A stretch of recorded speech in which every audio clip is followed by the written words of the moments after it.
J'ai réfléchi pourquoi j'ai fait ça, enfin qu'est-ce qui m'attirait là-dedans. Enfin, déjà il y a le fait que je suis sur plusieurs générations des enseignants un peu militants, etc. Et puis il y a peut-être aussi ma grand-mère paternelle que j'ai très peu connue, mais qui était une femme donc algérienne. Assez éloignée de l'écrit, parlant mal le français. Enfin, c'est ce que mon père m'a dit d'elle. Et je me suis dit que peut-être c'était un moyen de retrouver, enfin, a posteriori, inconsciemment, c'est peut-être ce que je recherchais, puisque effectivement, le premier groupe que j'ai eu en tant que bénévole dans les ateliers sociolinguistiques, ça a été, il y avait des femmes qui auraient pu être ma grand-mère à une époque peut-être un peu plus jeune, mais voilà. Et donc je m'attendais à certaines choses, et évidemment j'en ai trouvé une part, et puis j'ai trouvé plein d'autres choses. J'ai trouvé déjà, enfin, effectivement, quelque chose que je m'imaginais pas à ce point-là, c'est-à-dire que ce soit un réel échange, que ce soit pas que être bénévole en cours de français, c'est pas la personne qui déverse un savoir, un savoir ouais. Omniscient et qui voilà. Mais vraiment de créer une dynamique de groupe et de s'appuyer sur chacun des savoirs de chacun des participants pour construire quelque chose, de partir de l'expérience, de la vie des gens, de leurs besoins, etc. etc. Ça, c'est vraiment la première chose que j'ai trouvée. Après, ce que j'ai vu aussi, et où j'étais, et je ne m'attendais pas à ce point-là, c'est l'encadrement enfin, l'apport réel du centre social, c'est-à-dire le fait qu'effectivement, on est, quand on arrive à Accueil Goudor, il y a une vraie formation. On est toujours en binôme. Moi, j'étais en binôme avec des bénévoles expérimentés. Donc voilà, ça c'est tout ce que j'ai trouvé, donc, et des choses auxquelles je ne m'attendais pas. Ce qu'on a tenté là, c'était une expérience qui était chouette, hein, de mixer les groupes, de travailler, mixer les groupes de français indépendamment des niveaux, à partir de des préoccupations, et notamment moi j'avais animé un atelier logement, et cet atelier logement, l'idée c'était bien de partir des questions que les participants à cet atelier, participantes, hein, puisque c'était des femmes, à cet atelier se posaient. Donc il y avait deux types de questions, les questions qui n'étaient pas des questions politiques, qui étaient des questions de droit en fait, sur les relations avec leurs propriétaires, les travaux qui ne se font pas, etc., des choses comme ça. Et puis le droit au logement. Et donc là, tout de suite, quelque chose effectivement de plus politique. Comment ça se fait qu'on vit à 5 dans un 8 mètres carrés? Comment ça se fait qu'on est dans un truc insalubre? Ça fait des années on est en liste d'attente sur un logement social et il n'y a rien qui vient alors qu'on vit vraiment dans des conditions difficiles. Donc poser ces questions-là et essayer de trouver collectivement les réponses. Ça, c'est quelque chose effectivement qui était chouette à faire et qui a marché. Mais c'est vrai que ça, c'est un côté sur lequel on a été plusieurs dans les bénévoles arrivés récemment à Accueil Goudor à se dire comment on peut plus poser des sujets sociaux, collectifs, politiques, je ne sais pas comment je les appelle, à travers les activités entre guillemets standards d'Accueil Goudor. Et effectivement, il y a un lien entre le bénévolat et la militance. Enfin, je pense que c'est un des enjeux forts, hein, des centres sociaux globalement. Hein. C'est effectivement c'est pas seulement de régler des problèmes individuels, parce que surtout dans la période actuelle où la précarité augmente, où les situations sont de plus en plus difficile pour beaucoup de gens.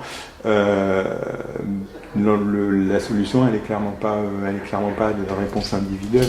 C'est pas colmater des brèches alors qu'il y en a plein qui s'ouvrent en parallèle, quoi. Mais que par contre, de renforcer les solidarités et de retravailler collectivement à des problèmes qui sont des problèmes politiques, qui sont des problèmes collectifs, ça, c'est pour moi des enjeux vraiment fondamentaux des centres sociaux. Et Accueil Goutte d'Or, de tout le temps, a fait ça, quoi.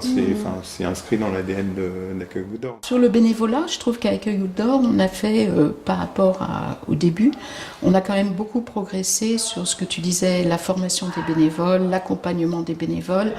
Et ça me semble avoir changé des choses dans le bénévolat. Mais ce que je vois aussi comme chose un petit peu nouvelle, alors je caricature, faut beaucoup plus nuancer ça. Mais il y a 25 ans, il y avait des bénévoles qui venaient avec comme demande « je veux aider ». J'ai eu moi de la chance et je veux aider. Et maintenant, je vois apparaître des gens qui habitent le quartier et qui disent « je suis dans un quartier où je n'arrive pas à rencontrer tout le monde ». Il y a des habitants que je ne côtoie pas parce que c'est pas avec eux que je travaille, c'est pas le même milieu. Je veux devenir bénévole pour pouvoir être dans un lieu où les populations se rencontrent. On parle beaucoup de la transformation du bénévolat en disant effectivement les gens sont plus sur un engagement plus circonscrit dans le temps, limité. Il y a ça, effectivement, on est confronté, dans les centres sociaux, on est confronté à ça de manière un peu globale, mais Accueil Goutte d'Or, c'est pas non plus un truc on n'a pas, c'est pas critique pour nous de trouver des bénévoles à chaque début d'année. On en manque toujours un peu quand même. On s'inquiète un peu, est-ce qu'on va y arriver, est-ce qu'on va avoir assez de bénévoles pour faire l'accompagnement à la scolarité, pour les cours de français, parce que ça demande, surtout les cours de français, ça demande un engagement dans le temps assez fort. Et donc, on se pose toujours la question, mais on y arrive.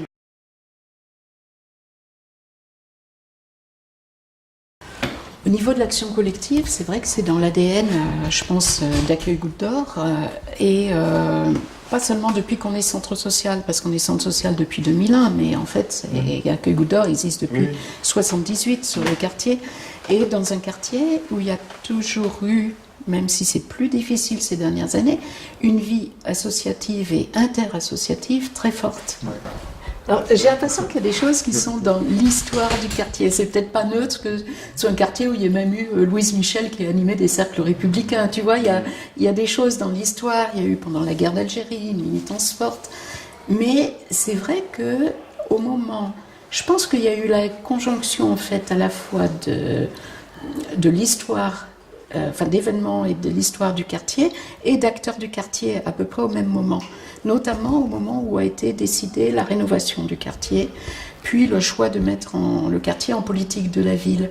Ça a été un moment où il y avait pas mal de militants du quartier qui ont su tout de suite s'emparer d'un certain nombre de questions, le faire collectivement, pas juste les uns côte à côte, interpeller les élus et obtenir des choses importantes, notamment au niveau de la rénovation, le droit au retour, le droit à rester dans le quartier, même si on était occupant sans droit ni titre, enfin des tas de choses comme ça qui ont été primordiales. Et ça, je crois qu'il y a eu toute une époque où on a réussi à bien travailler au niveau interassociatif. C'est devenu un petit peu plus délicat avec progressivement une institutionnalisation de la politique de la ville et avec le mode de financement des associations sur la mise en concurrence, la baisse des financements, qui fait que beaucoup d'assauts du quartier ont dû réduire leurs moyens, donc moins de moyens pour travailler ensemble, et puis ce sentiment d'être mis en concurrence. Encore et puis moi, ce qui m'intéresse, enfin ce que j'ai toujours vu aussi, c'est une réactivité forte des habitants du quartier. Je me souviens, il y a des années, quand je suis arrivée dans le quartier, par exemple, il n'y avait pas de place dans les écoles maternelles. Donc il y avait des gamins de 4 ou 5 ans qui n'étaient pas encore scolarisés. Tibéri disait la démographie est en baisse à Paris, donc il n'y a pas besoin de créer des écoles. Mais il y a eu des manifestations d'habitants, de parents tout de suite, enfin tous confondus, pour réclamer les créations d'écoles. Sur le logement, il y a eu des manifestations. Sur l'apprentissage du français, je me souviens, alors bien il y a très longtemps, au moment où le facile de réviser un peu ces critères, il y a eu une mobilisation, on est allé manifester devant chez Borloo. Quand il y a eu des personnes mortes suite à des violences dans le quartier et qu'il a fallu organiser des marches, moi j'étais à ce moment-là à la coordination interassociative avec Leïla. En 3 jours, on a organisé une marche où il y a 1000 habitants qui ont participé suite à la mort d'un jeune du quartier. Donc le quartier, il est hyper réactif, quoi. Ça fait partie, je crois, de l'ADN de la Goutte d'Or.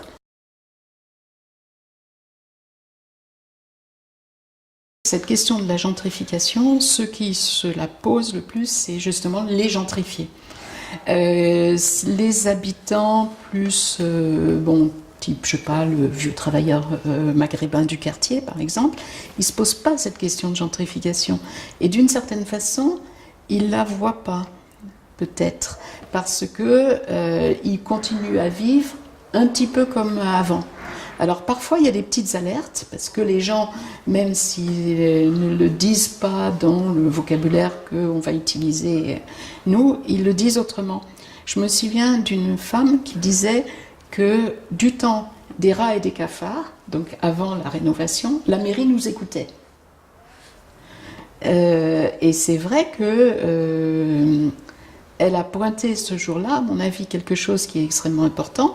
Il y a ceux qui ont la parole, qui ont la possibilité de prendre la parole, la possibilité d'interpeller les élus, les institutions, la police, etc.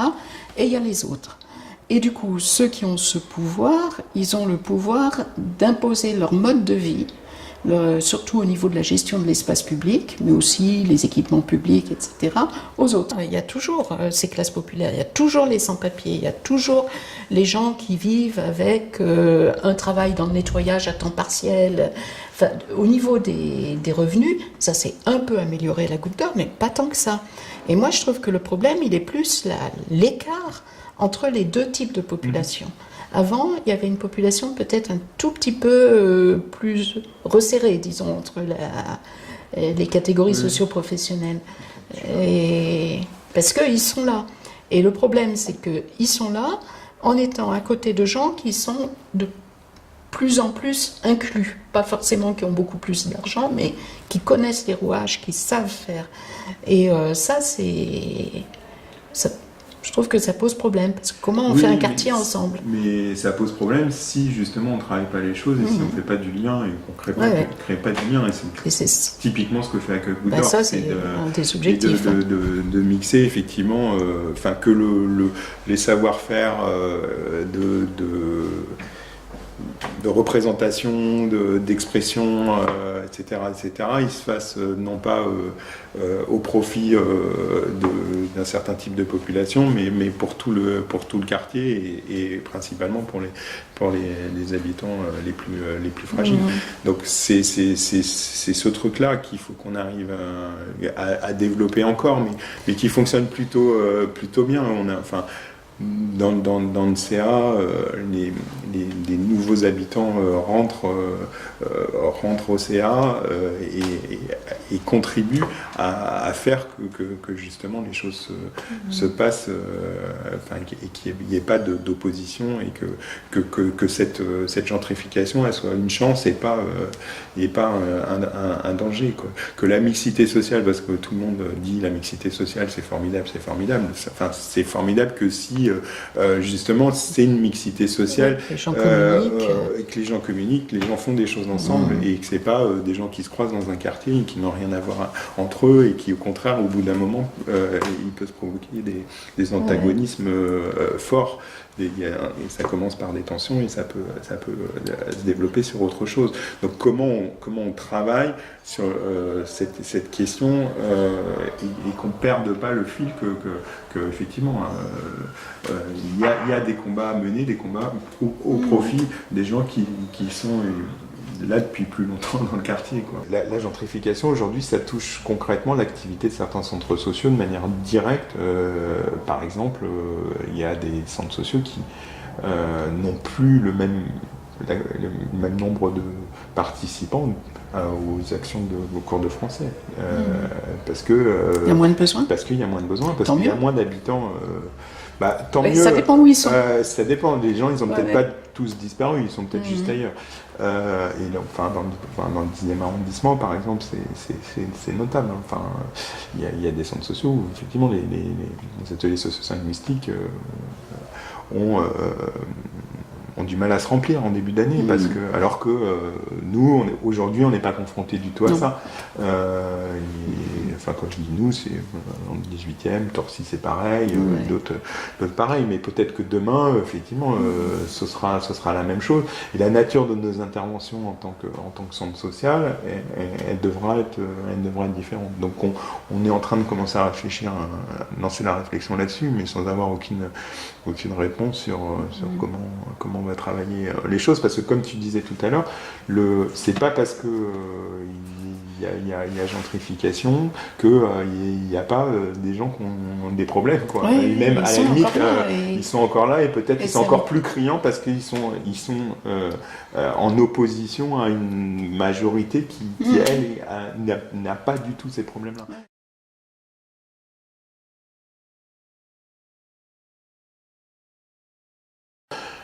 Les problèmes criants de logement, les problèmes, ça a été en partie, presque, ça a été réglé, à peu près réglé. Enfin, pas les demandes de logement, le logement insalubre est en partie réglé. Voilà, les logements insalubres ont été réglés, mais les logements avec les familles à je ne sais pas combien, dans 20 mètres carrés, ça c'est pas réglé. Les demandeurs de logement. Et les gens qu'on essaie d'héberger parce que qu'on est obligé d'héberger chez nous en chaîne de solidarité parce que le 115 est débordé. Le 115 est incapable de fournir. Enfin, je veux dire, les problèmes, c'est des problèmes qu'il n'y avait même pas il y a 20 ans, entre parenthèses, ceux-là, avec cette ampleur-là. On trouvait plus facilement l'hébergement. Donc, la nature des problèmes a changé, mais il y a des problèmes dramatiques qui existent encore aujourd'hui. La question des difficultés sociales des gens, la question des sans-papiers, par exemple, là, elle n'est absolument pas résolue. Et elle pèse sur le mode de vie des habitants du quartier. Et sur cette question des sans-papiers, c'est vrai que moi j'y suis hyper sensible. Mais je me dis, parmi toutes les familles qu'on a à l'accueil Goutte d'Or, qui sont étrangères, il n'y en a à peu près aucune qui n'ait pas fait l'expérience d'être sans-papiers. C'est très très rare, c'est rarissime, sauf quelques vieux travailleurs maghrébins qui étaient arrivés il y a longtemps, mais encore, quand ils ont fait venir leurs épouses, en général les épouses ont été sans papier pendant un moment. Si on interroge les gens, la plupart des gens ont vécu des années sans papier, donc des années dans l'illégalité. Et je pense qu'on ne fait pas grandir son enfant de la même façon et on ne met pas son enfant en relation de la même façon avec la nation quand on a été obligé de passer des années dans l'illégalité que ceux qui ont toujours vécu dans la norme. Est-ce que tu veux... Je veux dire... Explique un peu ce que je... En fait, je veux dire que ces parents sans papier, ils sont contraints d'être dans l'illégalité à cause de leur situation. Éduquer leurs enfants dans le respect dans l'appartenance à la société française, tu ne le fais pas de la même façon quand tu as vécu pendant des années en étant exclu de cette société. Et surtout parce que tu n'as pas été reconnu comme individu à part entière, appartenant à la société. C'est aussi parce que ça t'a contraint à faire des choses illégales, à travailler au noir, à vendre à la sauvette ou parfois des choses encore plus illégales. Donc du coup, comment dire à son enfant, voilà la loi que tu dois respecter. Quand toi-même, il y a eu des lois que tu n'as pas respectées, même si tu y as été contraint. Donc c'est pas au niveau moral, parce que je pense que les valeurs morales, ils sont tout à fait capables de les transmettre, mais c'est dans le rapport à la société française, et notamment à la police. Les gens qui ont toujours vécu... Moi, quand j'étais petite, on m'a fait croire, je l'ai cru pendant quelques années, que la police était là pour protéger les habitants. hein, et chasser les voleurs, tu vois. Et, c'est vrai en partie. ce qui est en partie vrai, ce qui est toujours vrai. Là, les parents qui ont vécu en France dans la crainte sans cesse de la police, comment est-ce qu'ils peuvent transmettre une certaine confiance dans la police à leurs enfants? Une chose qui a été intéressante sur le quartier, quand même, ça a été toute la mobilisation autour des sans-papiers. Que ça soit avant 72, en 96 à Saint-Bernard, avec les migrants de la Chapelle, et aussi avec RESF, il y a eu beaucoup, les écoles élémentaires, où il y avait souvent des enfants sans papier, ont su réagir de façon très solidaire avec les parents quand ils ont été arrêtés. Et ça, je trouve que ça a changé les liens le rapport entre les familles et l'école. Ils ont découvert que l'école n'était pas uniquement le lieu où on sanctionnait leurs enfants et on les mettait parfois en échec scolaire, mais que c'était un lieu d'aide. Bon, j'exagère parce que l'école est quand même faite pour apprendre aux enfants, et ça marche. Et puis, ils ont découvert que les autres parents d'élèves pouvaient être solidaires.